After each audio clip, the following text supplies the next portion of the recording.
We have seen a lot of wrestlers that very much are still in their primes get offered jobs strictly as producers, as creative, like Drake Maverick, for example, Nick Aldis, people like that, that very clearly can still go in the ring. Sean Davari still jacked every time you see him. Looks like he could go half an hour at any point. Looks great.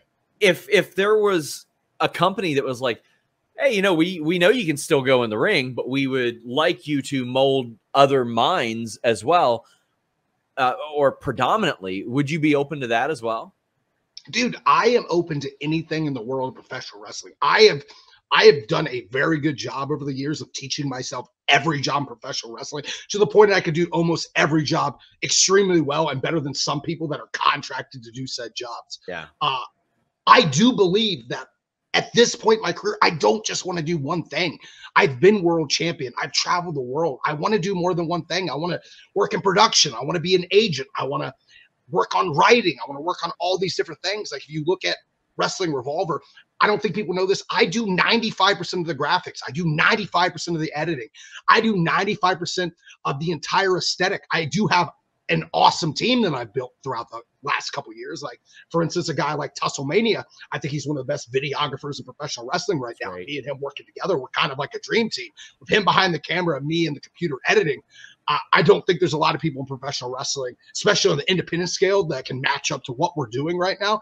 But it truly is one of those things. I don't get gratification from just being a professional wrestler anymore. I don't get gratification from just being a promoter. Like, I want to do things. I want to do more things. I want to keep busy, because when I'm not busy, that's when the demons start yelling in your head.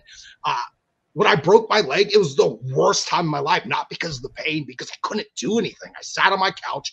I gained 50 pounds. Like, look, I hear it from fans. Look, I know I gained some weight. I got chubby. I don't think people realize how bad my leg break was. I should not have wrestled for probably 2 or 3 years. And I came back in 8 months because I love professional wrestling. I just now, in the past like 2 or 3 months, and I think you could see that for my last couple matches on Impact Wrestling, I'm finally starting to look like the Death Machine again, because I'm finally starting to get all my, like, everything back that I was so afraid to do. Like, the injury I have, I still have hardware in my leg. Like, that injury does things to your mental psyche that it takes a while to break free from that. I'm glad I am finally break free from that. I'm finally feeling like Sami Callihan once again.